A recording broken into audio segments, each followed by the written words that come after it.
অনেকেই ভাবেন আমরা শুধু একটু ঘুরতে বের হই, কিন্তু আসলে বের হওয়ার পেছনে আছে খুব দরকারি কারণ। সব আউটিং শুধু ঘোরাঘুরির জন্য হয় না, কিছু আউটিং হয় পরিবারের একজন মানুষকে ভালো রাখার জন্য। আর আজকে ছোটো বের হওয়াটাও ঠিক তেমনই। চলেন তাহলে শুরু করি।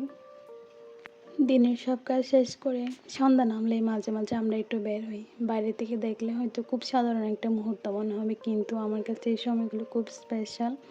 কারণ এখানে শুধু হাঁটা না, আছে কেয়ার, দায়িত্ব আর একসাথে থাকার একটা সুন্দর অনুভূতি। আমার শাশুড়ির জন্য নিয়মিত হাঁটা খুব দরকার, তাই বের হওয়াটা শুধু চলে একটু ঘুরে আসি এমন না, এটা ওনার জন্য ভালো থাকার একটা ছোট্ট রুটিন। আর যত ব্যস্ততায় থাকুক, আমরা চেষ্টা করি এই ছোট্ট অভ্যাসটা যেন বাদ না যায়, কারণ কখনো কখনো সুস্থ থাকার জন্য খুব বড় কিছু লাগে না, শুধু দরকার হয় একটু সময়, একটু ইচ্ছা আর আপন মানুষের পাশে থাকা। জীবনের সব দায়িত্ব সবসময় বড়ভাবে আসে না, কিছু দায়িত্ব আসে খুব সাধারণ মুহূর্তের মধ্য দিয়ে, যেমন কারোর সাথে একটু হাঁটা, কারোর পাশে একটু সময় নিয়ে থাকা, অথবা শুধু এটুকুই নিশ্চিত করা যে উনি একটু ভালো আছেন। এই ছোট ছোট জিনিসগুলো বাইরে দেখে হয়তো খুব ছোট লাগে, কিন্তু পরিবারের ভেতরে এগুলি অনেক বড় ভালোবাসা। হাজব্যান্ডের পাশে, শাশুড়ির পাশে এই সিম্পল ওয়াকটাও তখন শুধু হাঁটা থাকে না, এটা হয়েছে একটা সুন্দর ফ্যামিলি মেমোরি।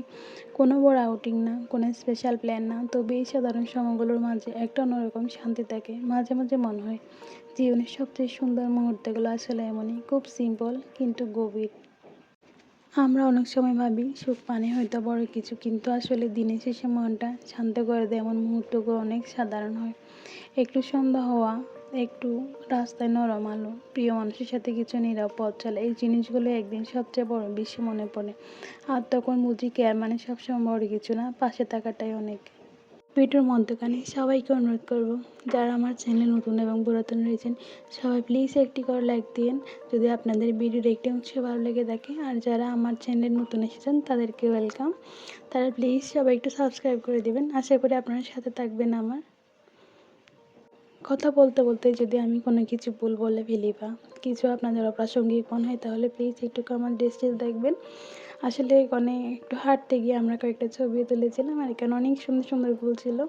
আসলে মোমেন্টসটা অনেক সুন্দর ছিল আমার সাথে। হয়তো আমরা একদিন অনেক এজ হয়ে যাব, বড় হয়ে যাবে, কিন্তু এই স্মৃতিগুলো থেকে যাবে। তাই আমি সবসময় চেষ্টা করি আমার সাথে বের হলে কিছু আমার সাথে স্মৃতি রাখা, ছবি রাখা। আসার সময় সাজেস কিচেন থেকে শর্মাটা এনেছিলাম, আসলে অনেক মজা ছিল, তবে তুলনামূলকভাবে আগের থেকে অনেক বেশি দাম বেড়ে গিয়েছে এটার। আগে আমরা এটা প্রথমে একদম খেতাম 80 টাকা করে, কিন্তু এটার দাম হয়ে গিয়েছে এখন 200 টাকা। আসলে আমার বাইরের চা টোটালি ভালো লাগে না, ফুচকা খেতে চেয়েছিলাম কিন্তু দোকান বন্ধ ছিল, তাই বাসায় এসে চাটা খেলাম, অনেক ভালো লাগছিল। আজকের এই ছোটো বের হওয়াটা হয়তো খুব সাধারণ একটা মুহূর্ত, কিন্তু আমার কাছে এটা অনেক স্পেশাল, কারণ পরিবারের জন্য করা ছোটো ছোটো যত্নগুলো একদিন সবচেয়ে বড় ভালোবাসা হয়ে থাকে। আজকের ব্লগে এটুকুই। আসসালামু আলাইকুম সবাইকে, আল্লাহ হাফেজ।